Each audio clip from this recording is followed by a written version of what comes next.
Na escuridão, entre as estrelas e as fogueiras, entre o sussurro das ervas e o hálito da terra, vive uma imagem.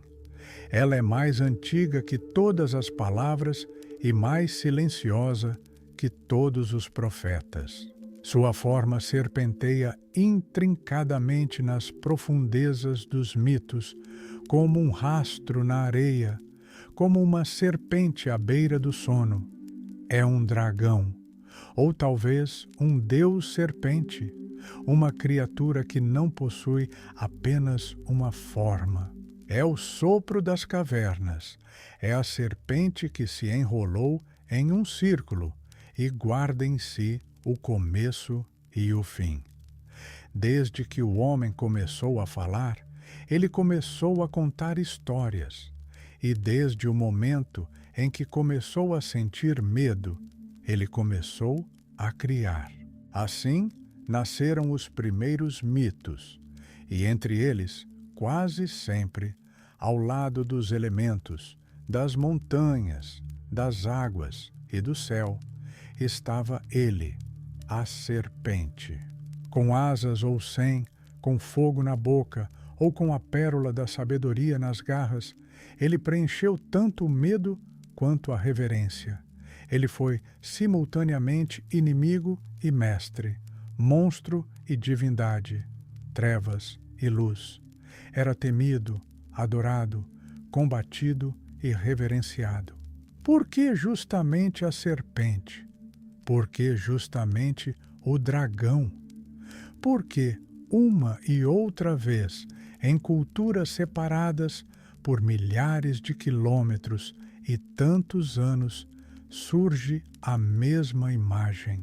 Talvez ele tenha vindo dos sonhos de antigos xamãs que viram seu corpo sinuoso em nuvens de fumaça? Ou talvez seja a própria Terra falando conosco através do arquétipo? Porque a serpente jaz na fronteira, entre o alto e o baixo, entre a vida e a morte.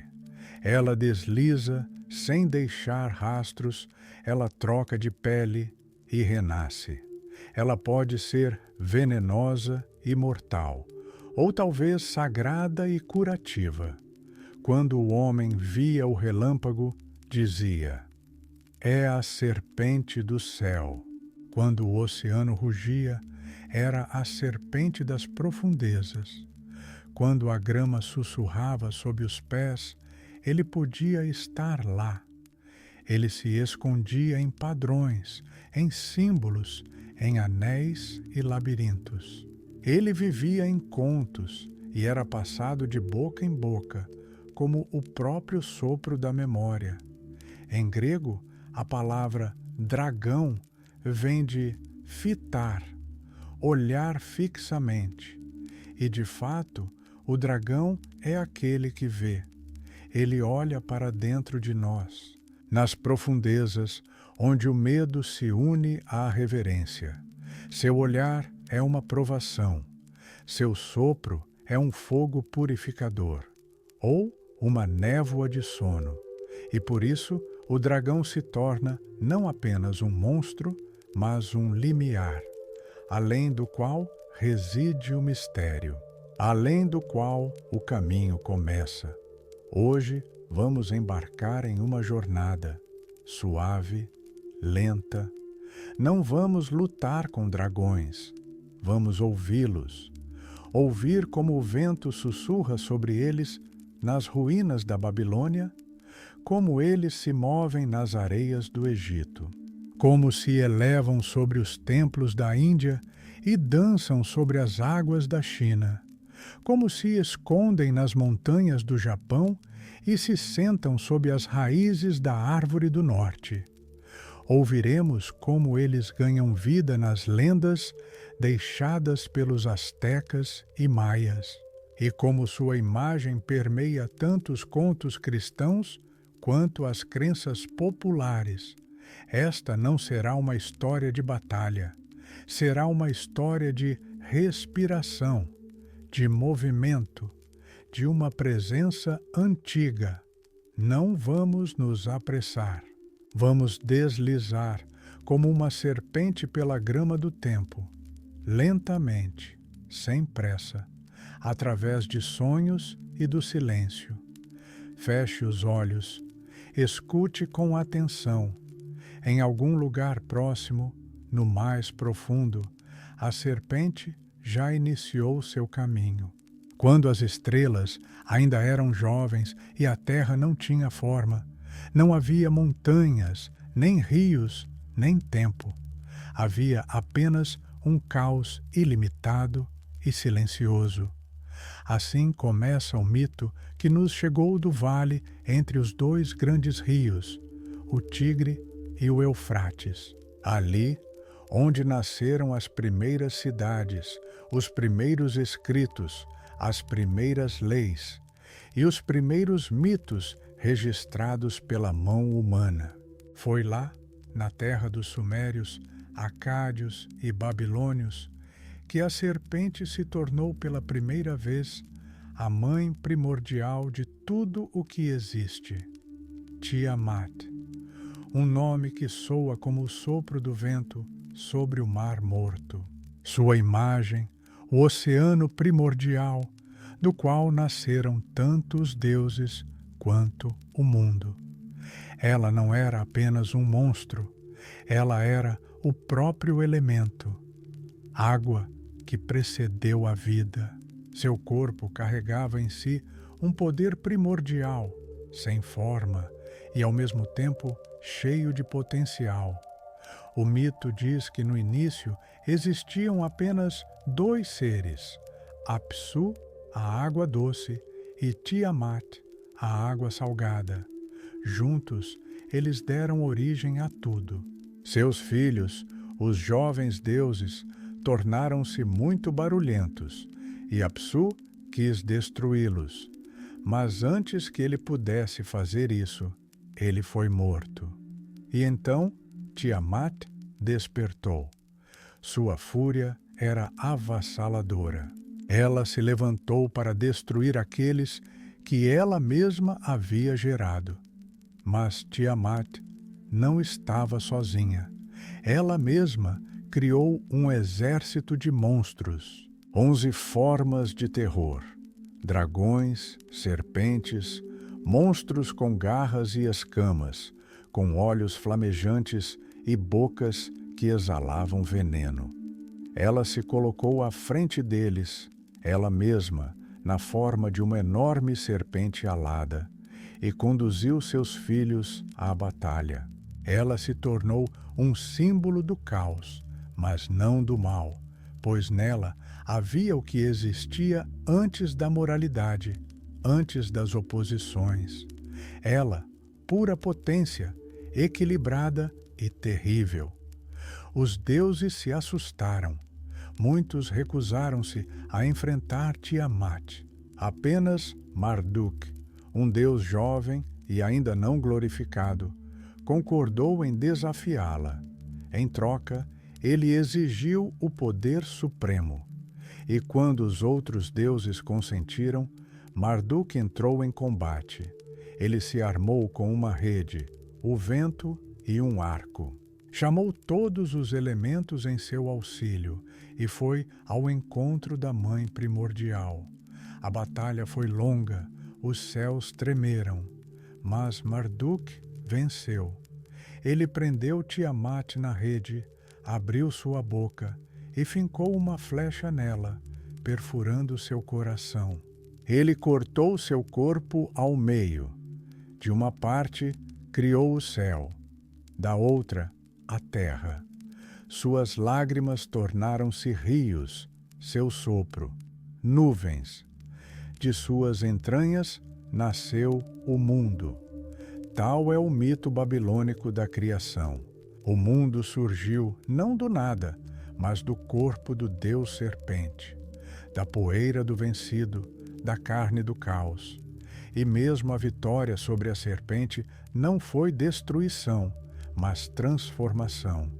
Ela não desapareceu, ela se tornou tudo.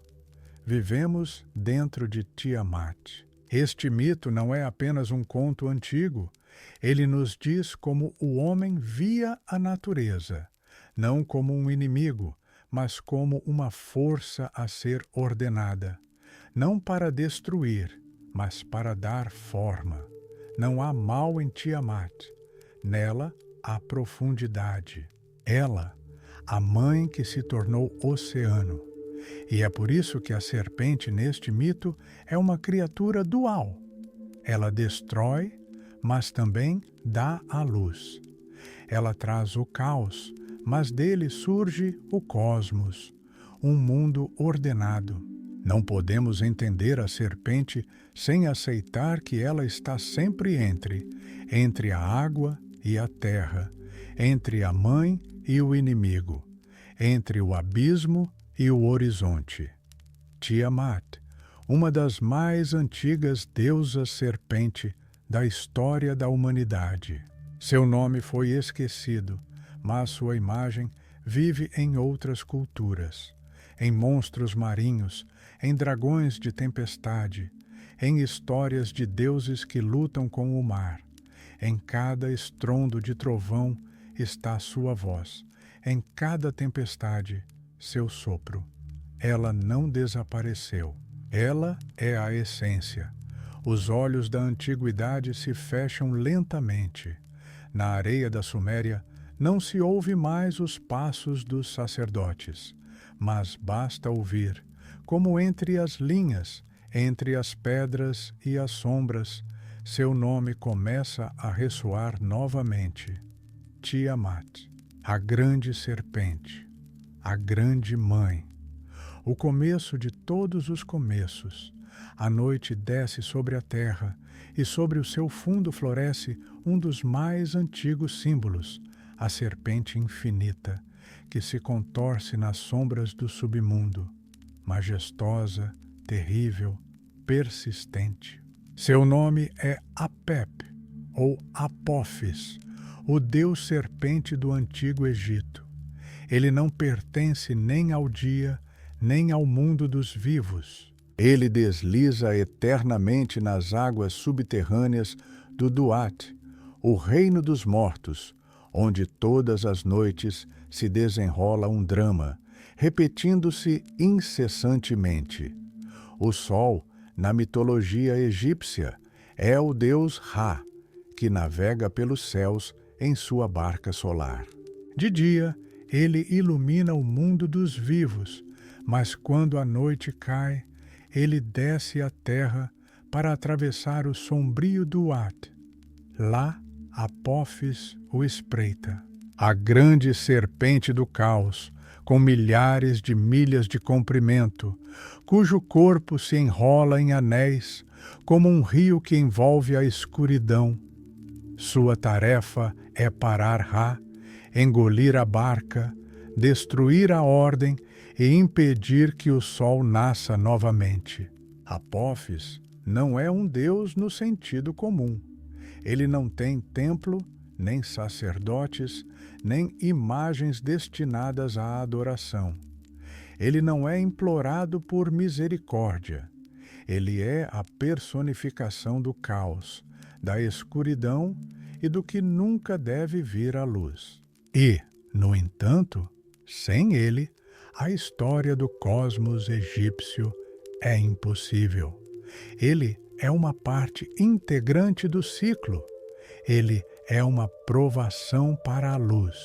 Todas as noites, Ra e seus companheiros, outras divindades, espíritos, guardiões, armados com lanças e feitiços, lutam contra Apófis. Esta batalha nunca para. Apófis ataca de emboscada a cada vez, tentando virar a barca, engolir o sol e retornar o mundo ao caos primordial. Mas Ra, o vencedor, ele perfura a serpente com sua lança, passa através de seu corpo e rompe seus anéis. E ao amanhecer, o disco solar reaparece no horizonte, iluminando a terra e vencendo a escuridão. Mas Apófis não morre. Ele é imortal. Ele não pode ser completamente destruído, porque ele não é apenas uma criatura, ele é um princípio. Ele é o símbolo do que sempre existirá ao lado da ordem: escuridão, dúvida, medo, destruição.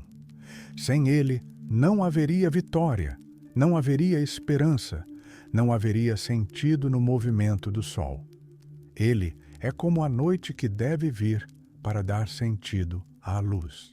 Os antigos egípcios sabiam: a luta contra Apófis não acontece apenas no Duat, ela acontece também na alma humana. Cada um de nós carrega dentro de si esse caos, o mesmo que se levanta das profundezas quando o sol se põe. Cada um de nós deve passar pelo rio subterrâneo, lutar contra suas serpentes, passar por tentações, sombras, dúvidas. E se Ra vencer em nós, o amanhecer chegará. Caso contrário, permaneceremos na escuridão.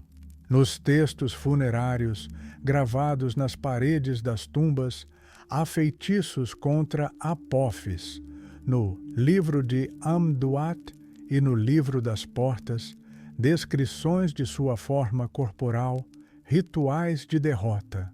Às vezes, ele é despedaçado, queimado, cegado. Não são ações físicas, são atos de magia, destinados a proteger a ordem do mundo. E cada faraó, embarcando na jornada para a vida após a morte, sabia: ele teria que passar por Apófis, não para evitá-lo, mas para superá-lo. Às vezes, Apófis é retratado com um rosto humano, distorcido pela malícia. Às vezes, como uma serpente gigante com olhos cheios de fúria.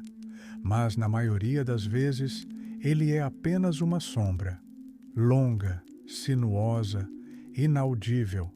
Ele não grita, ele espera. Nisso reside sua força. Ele vem quando a luz está cansada. E por isso, Ra não pode parar. Ele deve se mover, ele deve navegar, sempre. Há algo quase hipnótico em Apófis, sua imagem como a própria noite. Ele assusta, mas também acalma. Seu corpo negro, como a superfície de um rio em uma noite sem lua. Seu sopro, como o vento no deserto. E quando você se deita com os olhos fechados e escuta o sussurro do tempo, talvez seja a ele que você ouve ao longe, quente, antigo, silencioso.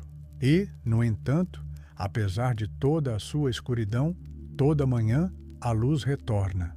Ra vence, sempre, embora por pouco tempo, embora de forma incerta, mas o sol nasce, e enquanto ele nasce, há esperança.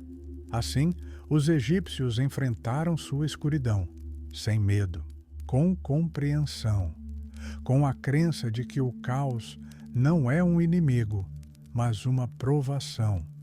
E a grande serpente Apófis não é o fim, mas parte do caminho eterno, a escuridão que devemos atravessar para encontrar o amanhecer, onde as névoas se espalham sobre rios verdes, onde as nuvens giram sobre a água, onde as selvas sussurram palavras antigas e templos se escondem entre as folhas, vivem serpentes e deuses.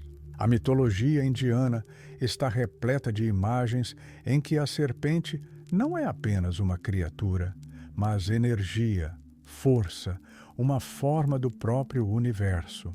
Aqui, ela não é apenas tentação ou inimigo, mas também protetora, sábia e até mesmo a base do cosmos. Um dos mitos mais antigos da Índia é a história da batalha do deus Indra com o demônio serpente Vritra. Este mito, registrado no antigo Rig Veda, fala de um tempo em que as águas estavam presas, quando os rios não corriam, quando a seca dominava o mundo. Vritra, uma serpente que cobria o céu como uma nuvem escamosa, bloqueava os rios e impedia a chuva de cair sobre a terra. O mundo sufocava. E então Indra, o deus do trovão e do relâmpago, reuniu sua força. Ele se armou com sua poderosa arma, o Vajra, um golpe relâmpago, e desafiou Vritra para a batalha. O trovão retumbou no céu, o relâmpago rasgou a escuridão e a batalha começou. Indra cortou a serpente, e as águas, aprisionadas em seu ventre, jorraram sobre a terra, saciando-a e devolvendo-lhe a vida. A batalha não foi apenas uma vitória, mas uma libertação. Indra não apenas derrotou o monstro, ele abriu caminho, permitindo que o movimento novamente preenchesse o mundo.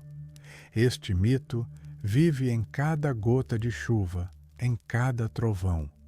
Ele nos lembra que movimento é vida, que estagnação é morte, e que a serpente pode ser tanto um obstáculo quanto uma fonte. Vritra foi derrotado, mas de seu corpo surgiram rios, de sua morte, o nascimento. Mas na tradição indiana, a serpente não é apenas um demônio. Existem os nagas, seres divinos em forma de serpente, guardiões de águas subterrâneas, conhecimentos antigos e tesouros. Os nagas vivem em palácios subterrâneos, cintilantes de joias, nas raízes da árvore do mundo. Eles são sábios, pacientes e justos, mas podem ser terríveis e vingativos se perturbados. Naga pode ser um deus ou uma deusa, com um rosto humano e corpo de serpente, brilhando como a lua. Eles guardam a água, rios, fontes, lagos. São reverenciados como patronos da fertilidade. Orações são oferecidas a eles. Danças são dedicadas a eles. Às vezes, eles assumem a forma de serpentes simples, escondendo-se entre as pedras, mas seu olhar permanece profundo e antigo. Um dos mais poderosos nagas é Vasuki. Seu nome está ligado a outra história importante, a batedura do oceano de leite. Nesta grande alegoria cosmológica, deuses e demônios decidiram obter o Amrita, o néctar da imortalidade. Para consegui-lo, usaram a montanha Mandara como bastão e enrolaram a serpente Vasuki em torno dela como uma corda. Segurando-o de ambos os lados, eles começaram a girar a montanha, batendo o oceano do universo. Assim nasceram os mundos, os deuses, o veneno e a imortalidade. Aqui, a serpente é o elo entre as forças opostas. É a ferramenta sem a qual o ato de criação cósmica é impossível. Vasuki sofre, seu corpo se esgota, e veneno jorra de sua boca. Mas é exatamente isso que permite o nascimento do néctar. A serpente se torna o eixo em torno do qual a própria existência gira. Em outra imagem, a serpente do tempo. Ananta, ou Shesha, a grande serpente sobre cujos anéis repousa o deus Vishnu. Ele é infinito, como o próprio universo. Seus anéis são os ciclos do tempo: nascimento, morte, renascimento. Quando o mundo termina, Vishnu adormece, deitado sobre o corpo de Ananta, sobre o oceano cósmico ilimitado. E nesse silêncio, nesse sopro da serpente, um novo começo amadurece. Ananta significa o infinito. Ele é a própria eternidade. Em seu movimento não há pressa. Ele não rasteja, ele flui como um pensamento, como o espaço entre as estrelas. Seus anéis abraçam o mundo suavemente, não o apertando, mas mantendo-o em equilíbrio. Ele não destrói, ele sustenta. Ele não assusta, ele adormece. Em todos esses mitos, a serpente não é um inimigo. É um elemento essencial. É parte do grande equilíbrio, aquela que conecta o céu e a terra, a água e o fogo, o medo e a reverência. Na Índia, as serpentes são consideradas sagradas. Elas não são mortas, elas são adoradas. Elas são pintadas nas paredes, esculpidas nos templos, tecidas nas danças. A serpente aqui não é apenas a memória de uma batalha, mas também uma imagem de paz. Seus anéis, como um mantra, repetem-se incessantemente. Seu olhar, como a sabedoria que vem em um sonho. Ela não desaparece, ela retorna, sempre.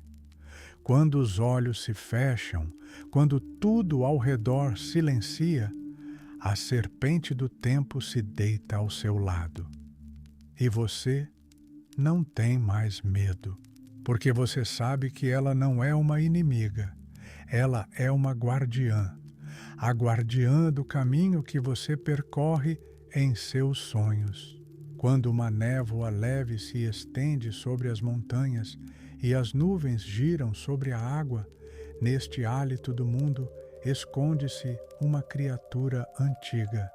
Ela não é ígnea, nem feroz, nem destrutiva. Ela não carrega o mal, não exige submissão, não busca a batalha. Este é o dragão chinês.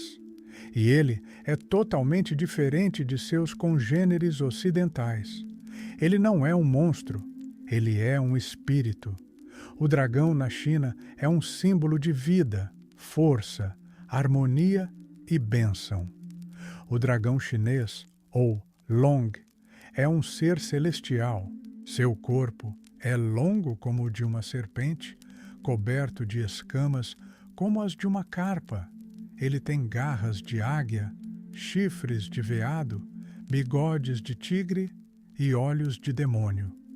Ele não é uma fera de um só mundo. Ele conecta o céu e a terra, a água e o vento, o sopro da floresta e o rugido da tempestade. Ele não pode ser capturado. Ele não pode ser domesticado. Ele aparece no céu antes da chuva, desliza entre as montanhas, eleva-se com as nuvens e desaparece, deixando para trás um rastro úmido no silêncio. Dragões na cultura chinesa não trazem destruição. Eles controlam o clima, os rios, as marés, a chuva e o vento. A colheita depende do seu humor, a vida na terra, do seu movimento. Por isso, por milhares de anos, os chineses os veneraram como seres abençoados. Suas imagens podem ser encontradas em toda parte, nas paredes dos templos, nas vestes dos imperadores, nos telhados das casas, nos ornamentos de porcelana. Onde há um dragão, há proteção, sabedoria e patrocínio. Existem 9 tipos principais de dragões chineses. Cada um deles tem seu propósito, suas características, sua força.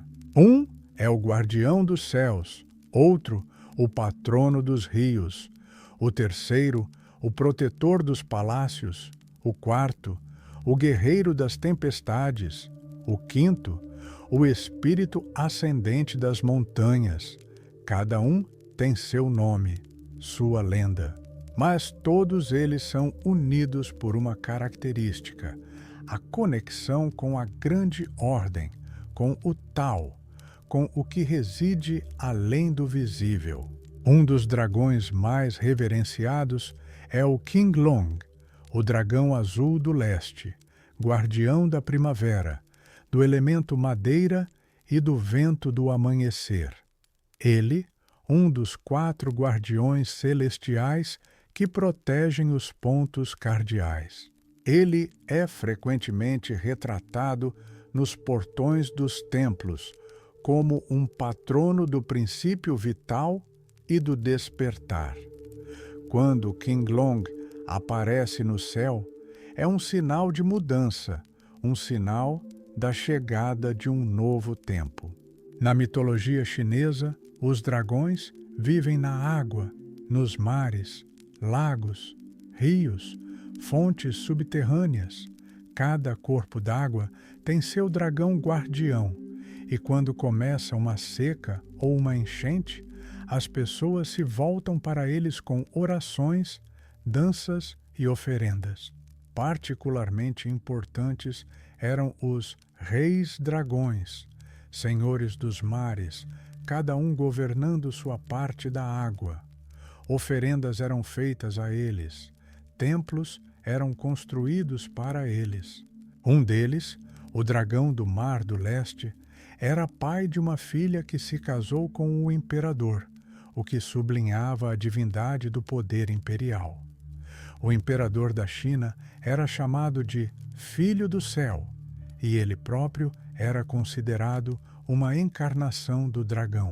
Seu trono era chamado de Trono do Dragão, sua túnica, roupa do dragão, seu rosto, semblante do dragão. Apenas o imperador tinha o direito de usar a imagem de um dragão com 5 garras. Os outros, apenas com 4 ou 3. Essa imagem sublinhava a conexão do poder com o céu, com o ritual, com a ordem que emana do Tao. Mas o dragão não é apenas um símbolo de poder, é um símbolo de força interior, de poder meditativo. Na tradição taoísta, ele é frequentemente associado ao movimento da energia dentro do corpo, o Qi.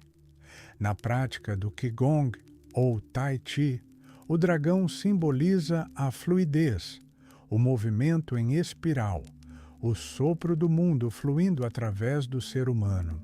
Ser como um dragão significa ser flexível, forte, calmo, em equilíbrio. O dragão não ataca. Ele não busca a batalha. Ele envolve a montanha sem quebrá-la. Ele flutua através das nuvens sem deixar rastros. Ele desaparece em um instante, levando consigo a chuva ou o arco-íris. Ele só pode ser sentido na ponta do vento, no sopro da névoa, na leve ondulação da água. Um lugar especial na veneração do dragão é ocupado pelo Festival dos Barcos Dragão, Duanwu. Este festival acontece no verão e durante ele são realizadas corridas de barcos longos, decorados com cabeças de dragão, batidas de tambores, respingos de remos, gritos dos remadores. Tudo isso não é apenas uma competição, mas um ritual. Ele visa honrar os espíritos da água, aplacar os dragões e manter o equilíbrio entre os humanos e os elementos. Na tradição chinesa, não há medo do dragão, há respeito, há uma busca por harmonia. Quando uma pessoa sonha com um dragão, isso é considerado um bom presságio. É um prenúncio de força, sorte, um alto destino. O dragão não é um inimigo. Ele é um mentor. Ele mostra o caminho, mas nunca impõe. Ele dá uma provação, mas não destrói. Sua sabedoria está no silêncio, sua força está no fluxo. E por isso, quando você fecha os olhos e ouve o vento sussurrar, a água pingar, a névoa leve tocar sua pele, talvez um dragão esteja voando por perto, silencioso, sinuoso, antigo. Ele está olhando para você, não assusta, não exige, apenas observa e, talvez, convida, não para vencer, não para provar, mas simplesmente para ser parte do grande sopro, parte do céu e da água, parte do movimento infinito do Tao. O dragão chinês não vive no fogo, ele vive no sopro, no movimento das nuvens, na leveza da água, nas curvas dos rios. Não é preciso vencê-lo, é preciso senti-lo. E se você o sentir, ele nunca desaparecerá. Ele viverá em você, em sua respiração, em seus sonhos, em seu silêncio. Quando o amanhecer ainda não tocou os picos dos cedros e os lagos respiram uma névoa tênue, neste silêncio vive um espírito. Ele não se levanta com um rugido, ele não brilha com raios, ele desliza imperceptivelmente, suavemente, como o sussurro das folhas ou o suspiro de uma água antiga. Este é o dragão japonês, Ryu. E ele, como o próprio Japão, é quieto, refinado, preenchido com uma força profunda, escondida na harmonia. Ao contrário dos monstros europeus, ou mesmo dos senhores celestiais chineses, o Ryu japonês é uma criatura aquática. Ele habita os mares, os rios, os lagos, as profundezas nebulosas. Seu corpo é alongado, serpentino, e suas escamas brilham como a luz da lua na ondulação. Ele tem chifres, bigodes, garras, e ainda assim não se assemelha a uma besta. Ele é mais próximo de um espírito, uma manifestação viva da natureza. Ele é mais do que uma forma. Ele é movimento. Ele é o sentido da água. A palavra Ryu significa dragão, mas também pode significar fluxo, corrente, ritmo. E isso transmite com muita precisão a essência da visão japonesa. O dragão não é uma ameaça, nem uma sede de vitória, mas parte do hálito natural. Ele está ligado à chuva, à colheita, à energia vital. Ele é invocado em tempos de seca. Ele é orado nas fontes. Ele é respeitado em lendas e tradições. Nos antigos mitos e contos populares japoneses, Ryu frequentemente aparece como um guardião, às vezes rigoroso, às vezes misterioso, mas quase sempre justo. Ele pode viver em uma cachoeira, como o espírito que aguarda. Ele pode proteger um templo escondido nas montanhas, onde a luz nunca se espalha. Ele pode aparecer a uma pessoa em um sonho, não com palavras, mas com um sentimento, um olhar, um significado. Na lenda da princesa Toyotama Hime, a filha do dragão marinho vem à terra e se apaixona por um mortal. Ela se transforma em mulher e vive com ele, mas, quando seu segredo é revelado, desaparece no mar, deixando para trás apenas sal na pele e tristeza na areia. Essa história é como a própria água, bonita, silenciosa e elusiva. Não é sobre vitória ou derrota, é sobre a conexão entre os mundos, sobre um amor impossível entre a terra e as profundezas. Outra história conta sobre um templo onde um monge orava todas as noites perto de um lago. Um dia, um dragão surgiu da água e disse: "Você me viu porque não queria me ver. Você me ouviu porque permaneceu em silêncio." Desde então, o monge compreendeu que a verdadeira força não está na voz alta, mas no silêncio.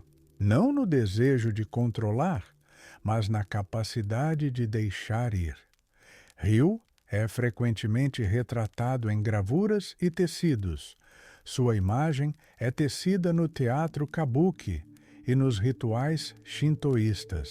Ele pode ser o guardião de um lago de montanha, pode ser a encarnação de um guerreiro caído, pode ser o pai da chuva. Ele aparece em lendas como um guardião, como uma provação, como um aliado. Ele não invade, ele surge. Os dragões ocupam um lugar especial na tradição budista japonesa. Lá, eles guardam relíquias, textos e verdades.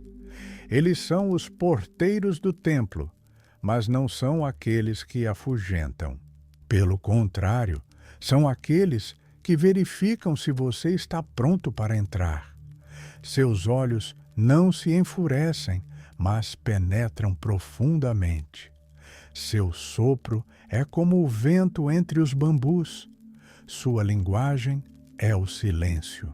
Entre as nuvens nos tetos dos templos é possível encontrar Ryu, inscrito em um círculo. Seu corpo se curva como uma onda e sua boca está aberta, como se estivesse a proferir a eternidade. Ele está sempre dentro do círculo, dentro do caminho, dentro do mundo. E sua forma não é a forma do medo, é a forma da paz.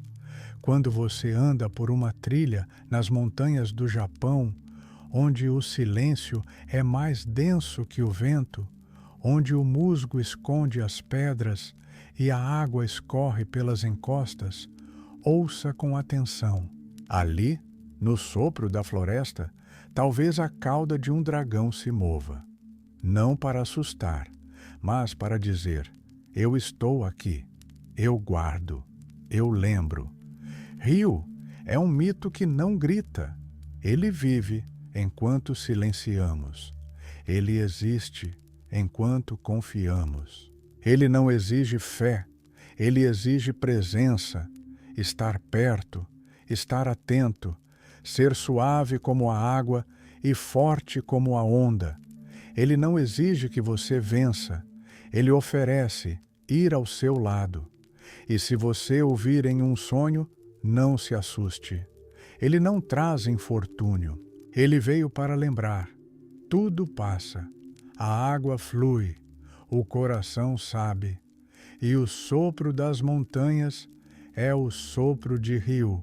No extremo norte, onde os gelos rangem ao vento, onde as árvores se estendem em direção ao céu cinzento e o silêncio parece esculpido na pedra, outros mitos amadurecem. Aqui, a serpente não é um espírito gentil da chuva, nem um guia celestial. Aqui, a serpente é uma força antiga que rói as próprias fundações do mundo. As lendas escandinavas não temem mostrar a escuridão, e por isso, em suas serpentes, ressoa não a fúria, mas uma verdade pesada, profunda e inevitável.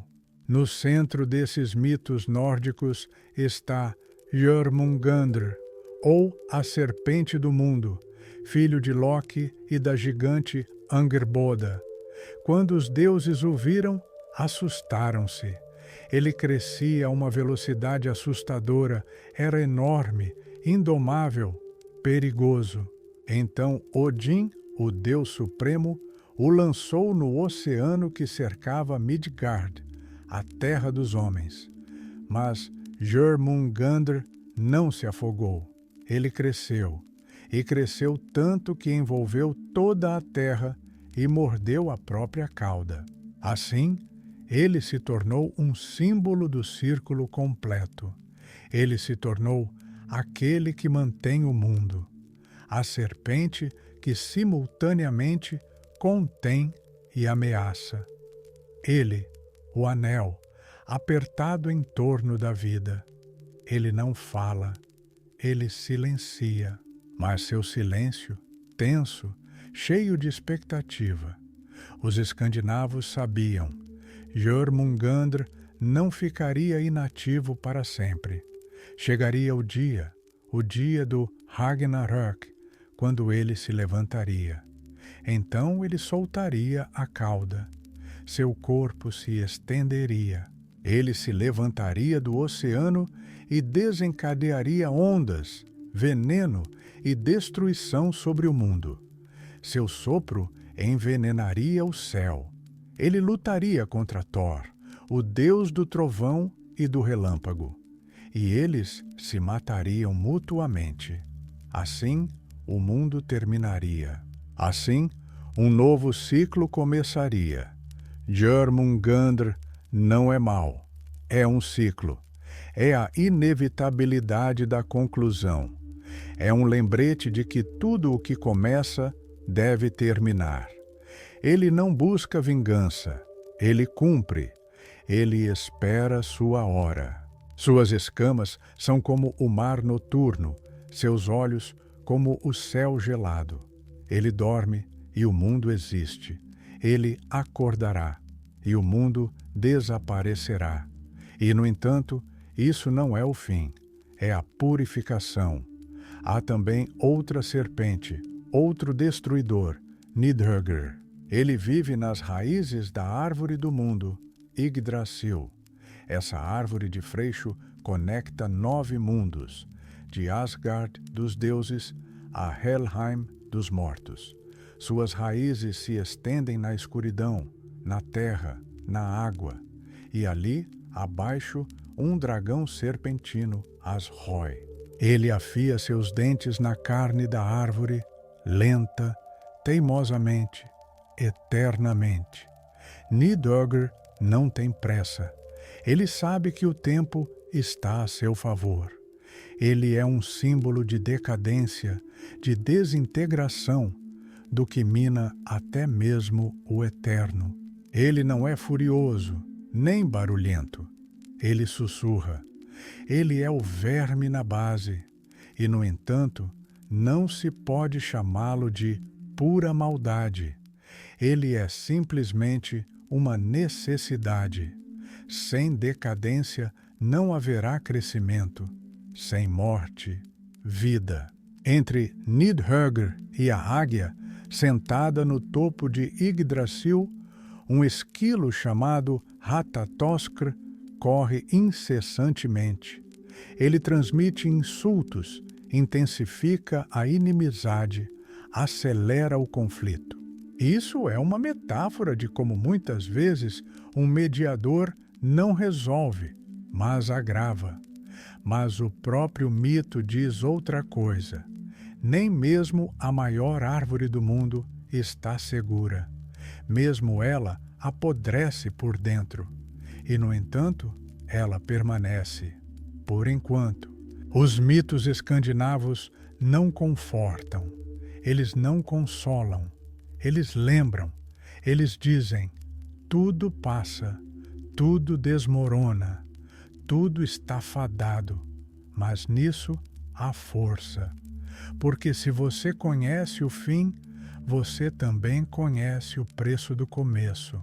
Se você vê a serpente nas raízes, você valoriza as folhas ao vento. Se você ouve o sopro de Jörmungandr, você aprende a respirar mais profundamente. Às vezes, a serpente aparece em formas humanas. Às vezes, é uma pele. Às vezes, um símbolo em um escudo. Às vezes, um colar que carrega a morte. Suas imagens estão espalhadas por todo o mundo escandinavo, de pedras esculpidas a edas poéticas. e cada uma delas carrega o peso do tempo, o peso do que foi profetizado. Quando você se encontra na ponta da costa norte e ouve o vento impelir as ondas, saiba, em algum lugar lá embaixo, nas profundezas, Jörmungandr respira. Ele não se move, ele espera, mas ele sente. E quando tudo estiver pronto, ele se levantará. Para terminar, para começar de novo. E isso não é medo, é um círculo. É a serpente que morde a própria cauda. É a morte da qual nasce uma nova manhã. É a noite que sempre é seguida pelo amanhecer. É a escuridão que carrega o conhecimento. Essas são as serpentes escandinavas, não inimigos, não amigos, forças, lembretes, faces do que jaz debaixo da terra e dentro de nós. Nas florestas da Europa, sob as abóbadas das catedrais góticas e entre as ruínas de antigos castelos, amadurece outra imagem de dragão. Ele é gigantesco, escamoso, alado. Ele ruge, cospe fogo, guarda ouro e sequestra donzelas. Na tradição cristã e medieval europeia, o dragão não é apenas um monstro, é uma alegoria, é uma provação, é um símbolo do mal com o qual o homem deve lutar e vencer. A imagem do dragão aqui tem suas raízes em uma fonte muito mais antiga, na Bíblia. É no livro do Gênesis que encontramos pela primeira vez a serpente, como tentadora.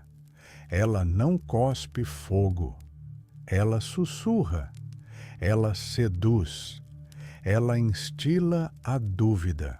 É através dela que Eva e Adão provaram o conhecimento pela primeira vez, desobedeceram pela primeira vez e se tornaram mortais pela primeira vez. Essa serpente se tornou o primeiro inimigo, a primeira fenda entre o homem e o divino. Mais tarde, no Apocalipse, a imagem da serpente reaparece, desta vez como o grande dragão, a antiga serpente, chamada Diabo. Ele é lançado do céu pelo arcanjo Miguel, vencido, derrubado. Assim, o cristianismo finalmente liga a serpente à queda, à soberba, ao mal.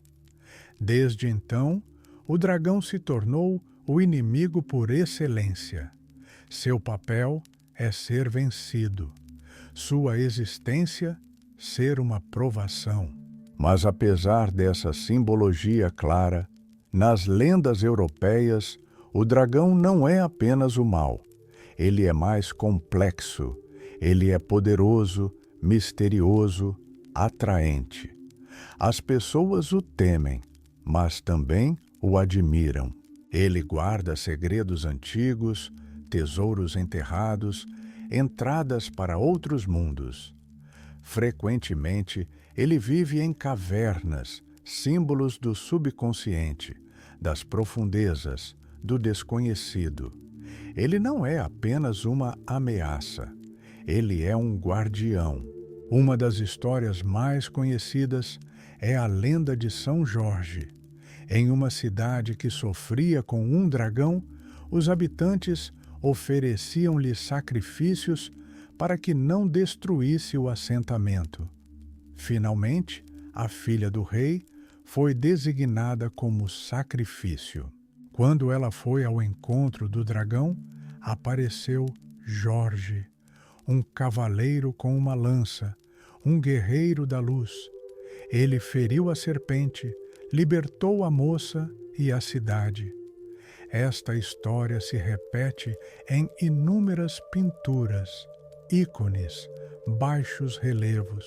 Jorge é um símbolo de virtude, da vitória sobre o medo, sobre as trevas. Mas mesmo nesta história, O dragão não é apenas um monstro. Ele é o que exige ação. Sem ele, não haveria feito heróico. Ele não desaparece da mitologia. Ele se torna um elemento necessário.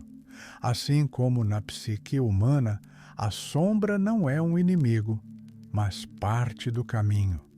A serpente é uma barreira interna, uma força interna que precisa ser transformada, não morta.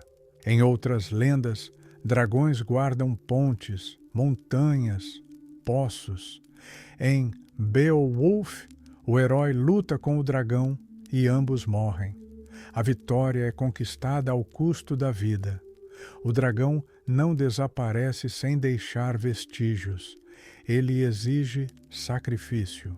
Nas sagas escandinavas, também há a figura do dragão Fafnir, outrora um homem, que se tornou uma serpente por ganância e pelo desejo de guardar ouro.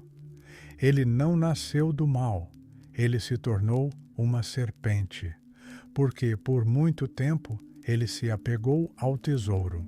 Esta também é uma ideia importante. O dragão nem sempre é externo. Ele pode ser aquilo que nos tornamos se permitirmos que o medo, a ganância, o orgulho nos dominem. Não é uma punição, é um reflexo. Na simbologia cristã, o arcanjo Miguel também derrota o dragão, mas ele o faz com solenidade, com a vontade celestial, como se a serpente não fosse apenas um adversário, mas uma parte integrante do grande drama da salvação. E nisso, o paradoxo. Ao derrotar o dragão, o herói não destrói o mal, ele cumpre seu dever, ele completa o ciclo, mas a cada dragão segue outro, porque o caminho é eterno. As imagens de dragões na Europa fundem-se com elementos do folclore. Eles se tornam personagens de contos de fadas, vivendo em cavernas e cuspindo fogo. Eles sequestram princesas e exigem resgate. Mas mesmo nessas histórias simplificadas, a essência principal permanece. O dragão é algo que precisa ser superado. Ele não é um inimigo a ser odiado. Ele é um inimigo a ser compreendido, a ser vencido. Na heráldica, os dragões são sinais de força, poder, nobreza. Nos escudos dos cavaleiros, nas bandeiras, nos selos, em toda parte vemos suas imagens. Eles adornam castelos, embora simbolizem perigo. Porque o homem sabe, o dragão é algo que vale a pena preservar. É um lembrete do preço da vitória. Quando você caminha pelas ruas estreitas de uma cidade antiga, ouve o sino e sente o ar frio de uma catedral antiga, em algum lugar ali, entre as pedras e os relevos, esconde-se um dragão. Ele não ruge, ele observa. Ele espera que você reconheça. Ele está em você, em suas dúvidas, em suas paixões, em sua sombra. E quando você fechar os olhos, ele não atacará. Ele aparecerá para percorrer o caminho com você, o caminho do herói, o caminho em que cada inimigo é um reflexo, cada batalha uma purificação e cada dragão um guardião do novo. Entre os vales nebulosos da Irlanda e da Escócia, nas densas florestas e nas colinas cobertas de musgo, ao longo das margens dos rios escondidos sob camadas de séculos, viviam outras serpentes. Elas não eram desenhadas com asas, nem sempre exalavam fogo, mas elas faziam parte do mundo, parte do hálito antigo pelo qual o povo vivia. Nos mitos celtas e eslavos, a serpente não é apenas um monstro, mas também um espírito, uma provação e um guardião da fronteira entre os mundos. Para os celtas, a imagem da serpente está ligada à própria terra. Em algumas tradições, a serpente é a personificação das forças da natureza, um símbolo de fertilidade, de rios subterrâneos e da energia que flui através das pedras e raízes. Suas curvas são como cursos de água, como linhas na palma da mão da terra. Alguns druidas, sacerdotes da antiga tradição celta, usavam simbologia serpentina como um sinal de conhecimento, pois a serpente não é apenas uma ameaça, ela é sabedoria, ela é a memória da terra. Segundo as lendas, São Patrício expulsou todas as serpentes da Irlanda, mas esta não é uma história literal. A serpente aqui é um símbolo de espíritos pagãos, de forças do velho mundo que uma nova ordem veio substituir. No entanto, a serpente permaneceu nas lendas, em ornamentos de pedra, em padrões de cruzes celtas, em espirais que se repetem como um sopro. Ela não pôde ser expulsa, porque ela não é externa, ela é parte do profundo. Na tradição eslava, a serpente ocupa um lugar especial. Aqui, ele geralmente aparece como Zmej Gorynik, um dragão de muitas cabeças, vivendo nas montanhas ou cavernas, guardando um tesouro ou sequestrando noivas. Suas cabeças expelem chamas, ele voa e causa destruição nas aldeias. Mas o mais importante, ele é sempre derrotado. Um herói com uma espada, um bogatir, um filho da terra, luta contra ele, corta suas cabeças, salva e restaura a ordem. No entanto, mesmo nesses contos, a serpente não é apenas um inimigo, é uma provação. Ele guarda a fronteira. Ele está entre o herói e o futuro. Ele não ataca primeiro, ele testa. E o herói não o vence sem esforço. Ele deve crescer, deve ser digno. Nas crenças eslavas mais arcaicas, a serpente não é apenas um monstro.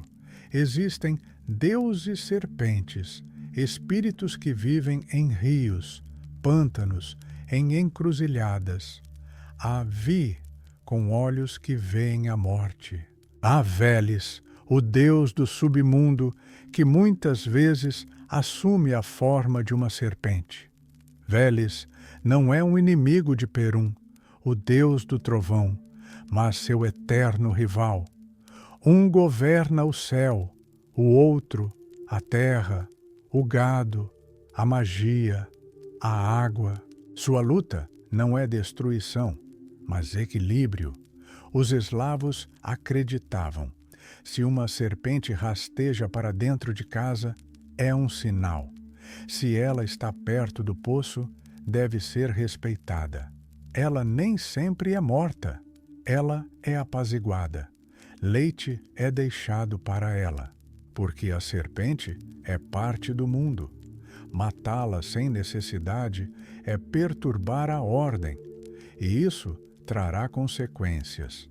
Em muitos feitiços que nos chegaram, a serpente atua como uma força a ser dirigida, não destruída, mas subjugada, transformada. Magia é a arte de falar com a serpente, e não de lutar com ela. É a capacidade de olhá-la nos olhos e não desviar o olhar. Curiosamente, tanto nos contos celtas quanto nos eslavos, a serpente frequentemente guarda não apenas tesouros, mas também conhecimento.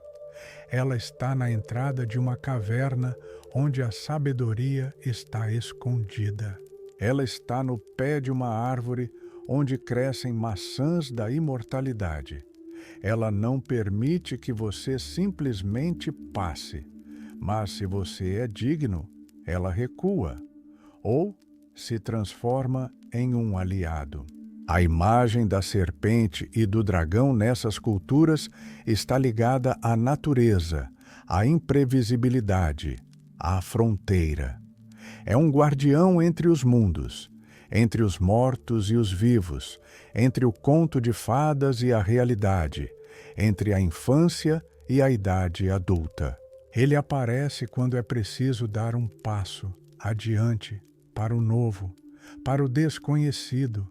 E por isso a serpente aqui não é inimiga do homem, mas sua prova, seu espelho, sua antiga forma de medo transformada em movimento.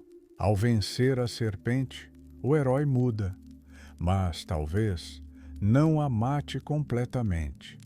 Talvez a serpente permaneça dentro como uma voz, como uma lembrança. Quando você está na beira da floresta, onde a trilha desaparece na espessura e o silêncio se torna denso, você sente. Algo observa, não com fúria nem com sede, mas com interesse, com uma pergunta. Você está pronto? Você ouve? Você sabe para onde vai? E então, entre as samambaias, entre as raízes e as sombras, um anel pode se mover, uma curva pode aparecer, um olho verde pode brilhar. Isso não é uma ameaça, é um convite para aquilo que você está pronto para se tornar um herói e para ir onde nunca esteve antes.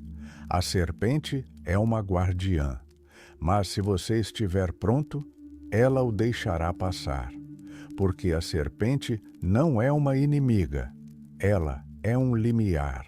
Acima das selvas da América Central, onde as lianas se entrelaçam em túneis verdes, onde o sol se derrama através da folhagem como luz de outro mundo, viviam deuses cuja aparência era estranha e bela.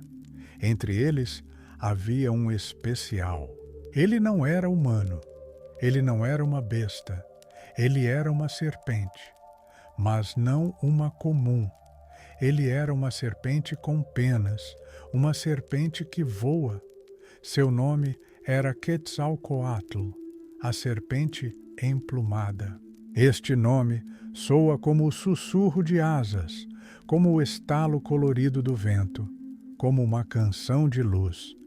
Para os povos da Mesoamérica, especialmente para os toltecas e astecas, Quetzalcoatl não era um monstro, mas um criador. Ele não destruía, ele construía. Ele não matava, ele ensinava. Ele era uma divindade que unia o céu e a terra, o pássaro e a serpente, o espírito e a carne. Segundo os mitos, Quetzalcoatl participou da criação do mundo. Ele viajou para o reino subterrâneo de Mictlán e trouxe de lá os ossos das gerações anteriores de humanos. Ele os misturou com sangue e criou uma nova humanidade. Ele trouxe o milho, o grão sagrado. Ele ensinou às pessoas as artes, a escrita, a astronomia. Ele era chamado de Deus da estrela da manhã, a luz que aparece depois da escuridão. Na imagem da serpente emplumada reside um significado especial. A serpente, criatura da terra, rastejante, ligada às forças subterrâneas, as penas, símbolo do céu, do vento, da leveza. Quetzalcoatl os une. Ele combina os opostos. Ele é uma ponte entre os mundos. Ele próprio é o caminho. Mas Quetzalcoatl não estava sozinho. Na mitologia maia, tolteca e asteca, existem muitas divindades semelhantes a serpentes. Os maias tinham Kukulcan, uma imagem quase idêntica à de Quetzalcoatl, mas com um nome local. Suas pirâmides foram construídas com uma precisão surpreendente. Nos dias dos equinócios, a sombra do corpo da serpente desliza pelos degraus, criando um movimento vivo de luz. Isso não é apenas arquitetura. Isso é magia. Isso é o sopro da serpente, gravado na pedra. Há também outras serpentes, serpentes da água que vivem em cavernas, serpentes da chuva que trazem tempestades, serpentes que guardam a fronteira entre os mundos. Um xamã em transe muitas vezes vê uma serpente. Ela o guia através das camadas da realidade como um condutor. Seu corpo como um caminho que se pode seguir para os espíritos, para a memória, para a fonte. Nos mitos do povo Hopi, que vive no sudoeste da América do Norte, também existem serpentes. Elas estão ligadas aos mundos subterrâneos, à vida após a morte, à conservação da água no deserto.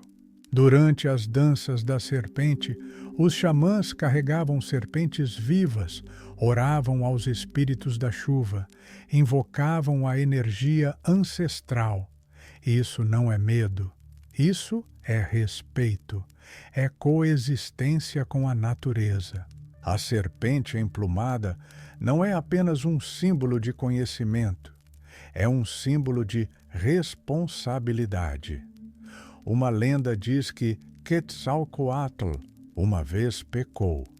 Ele se entregou ao vinho, mergulhou na vergonha e deixou este mundo, prometendo retornar. Sua partida tornou-se um símbolo do fim de uma era. Sua espera, um símbolo de esperança. Quando os conquistadores espanhóis chegaram às terras astecas, muitos os tomaram pelo retorno da serpente emplumada. Foi uma tragédia na qual um antigo mito encontrou uma nova realidade, não pronta para entender.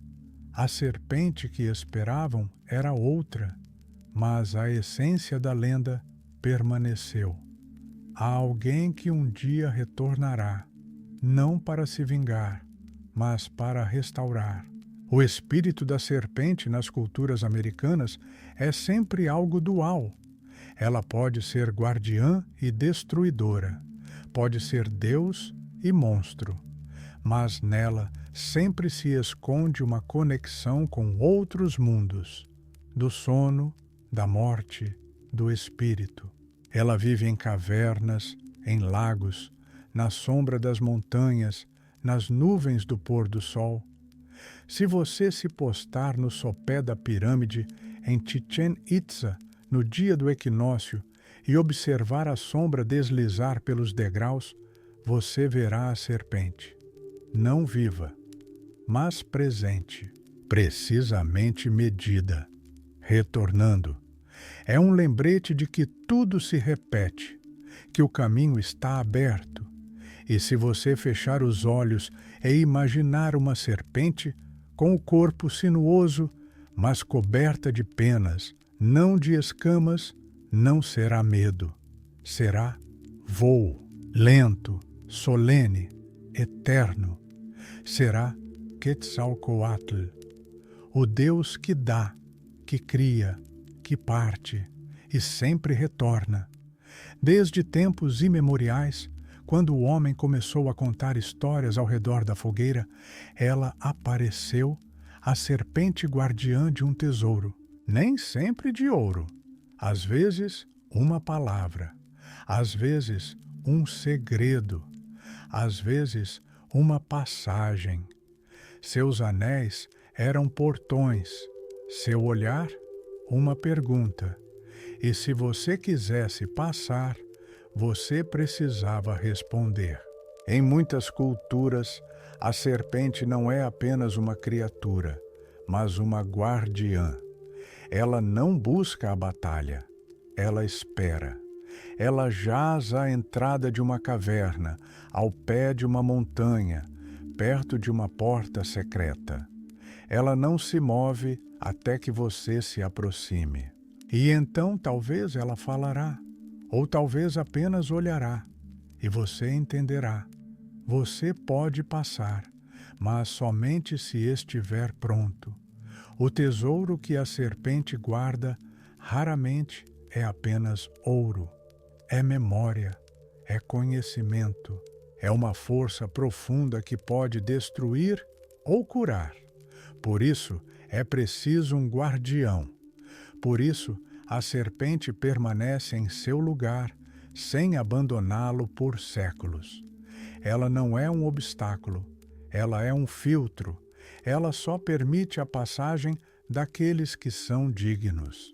Nos contos de fadas e lendas antigas de todo o mundo, da Sibéria aos Balcãs, da Índia ao Oriente Médio, há imagens da serpente dormindo em um baú, enrolada em uma tumba, sentada em uma rocha. Às vezes, ela exige coragem do herói, às vezes, sabedoria, mas sempre uma chave interna. Você não pode simplesmente pegar o tesouro. Você deve mudar. Na alquimia, a serpente muitas vezes aparece como um símbolo do conhecimento secreto. Ouroboros, a serpente que morde a própria cauda, não é apenas uma imagem da eternidade, mas também uma porta. Ela abrange o que está oculto. Ela abraça a luz interior, escondida de um olhar despreparado. Ela, a própria porta. Em algumas tradições, diz-se: para encontrar o caminho para o submundo, é preciso seguir a serpente. Ela é a primeira a encontrar as passagens, conhece os caminhos, pode guiar pelos labirintos. Por isso, ela é uma guia, uma transição. Ela não pega sua mão, ela simplesmente vai. E se você puder, você a segue. Se não puder, você permanece. Às vezes, nos contos de fadas, o herói derrota a serpente. Mas o que isso significa? Não destruição, mas superação, reconhecimento de sua força, de seu direito de existir, de seu papel. E só então ele recebe o tesouro, porque já é digno. Às vezes, a serpente desaparece, abre o caminho e desaparece. Ou se transforma em mulher, ou em pedra, ou simplesmente te deixa na soleira e você entende, já atravessou. A serpente não é um objetivo e nem um inimigo. Ela é a guardiã do limiar, o limiar entre o mundo conhecido e o desconhecido, entre a superfície e a profundidade, entre a vida que foi e a que virá. E se você a vir em um sonho, enrolada, imóvel, observando, não se assuste. Isso significa que você está perto. Você está perto dos portões. E tudo depende de você. Quando adormecemos, o mundo perde a forma. Os espaços se curvam, o tempo desaparece, os sons se tornam tênues. E nesta profundidade, onde a razão recua, frequentemente aparece a serpente. Em seu corpo sinuoso, em seu olhar silencioso, em seus anéis que envolvem o vazio. Por quê? Por que a serpente vem tão frequentemente nos sonhos? Desde a antiguidade, o homem viu nela a imagem da mudança. Ela troca de pele, deixando o velho para se tornar nova. Ela desliza entre os mundos, sem fazer barulho. Ela surge de repente, não como um convidado, mas como parte do próprio espaço. Nos sonhos, ela pode ser assustadora, mas nem sempre é medo. É um pressentimento de transição. Em muitas culturas, sonhos com serpentes eram interpretados como sinais. Para alguns, era um aviso. Para outros, um sinal de cura. Para outros ainda, um chamado para um despertar interior. Tudo depende de quem vê. Tudo depende da pergunta com a qual você adormece. Jung, o grande pesquisador de símbolos e sonhos, escreveu que a serpente é um arquétipo, ou seja, uma forma que vive nas profundezas de cada um de nós. Ela é mais antiga que as palavras. Ela é parte do inconsciente. E quando ela vem em um sonho, ela não fala com a voz. Ela fala com o movimento, com a presença. Às vezes, ela ataca. Então, talvez você esteja lutando contra algo dentro de si. Às vezes, ela repousa tranquilamente. Então, talvez você esteja próximo da aceitação. Às vezes, ela o guia. Então, talvez seja a hora de ir mais fundo. Na simbologia de diferentes povos, a serpente é conhecimento, sexualidade, ciclo, eternidade, morte e renascimento. Ela está tanto em cima quanto embaixo, e por isso, quando ela aparece em um sonho, nunca é por acaso. Ela sempre carrega em si uma dualidade. Ela sempre faz uma pergunta. O símbolo da serpente é encontrado em anéis, em espirais, em labirintos. Ele aparece em mandalas, em entalhes, em runas. Ele se esconde em ornamentos, em objetos de poder. E a cada vez ele diz o mesmo. Tudo se move, tudo muda, tudo retorna. Se você vê uma serpente enrolada em um círculo, isso pode ser um sinal de uma etapa concluída. Se ela se estica, talvez algo novo esteja começando. Se ela morde a própria cauda, você está na fronteira da eternidade. E isso não é assustador. É calmo, é profundo. O mundo dos sonhos é o mundo dos símbolos. E a serpente é um dos mais antigos. Ela não é um inimigo. Ela é a voz das profundezas. Ela não vem para destruir. Ela vem para lembrar.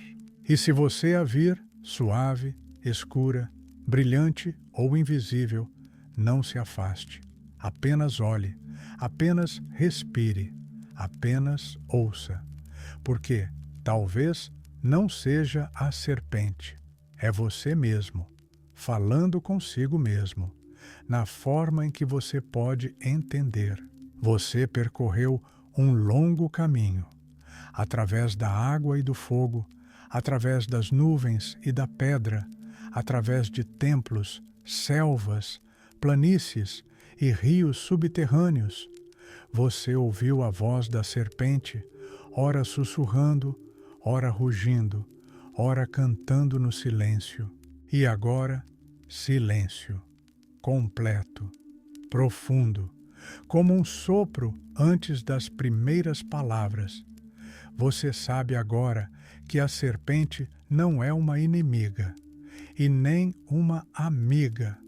É uma besta antiga que vive nas raízes do mundo, em você, em lendas que são mais antigas que as cidades, nas areias que um dia foram mar. É o começo e o retorno. As serpentes são diferentes, aladas, emplumadas, de várias cabeças, aquelas que nadam no céu e aquelas que deslizam na água.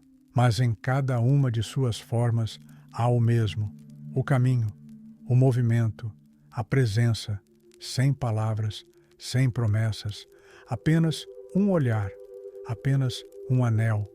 O mundo que o homem construiu ama linhas retas, paredes, escadas, mas a serpente sempre serpenteia, porque a verdade não está no reto, mas no flexível, não no duro, mas no vivo.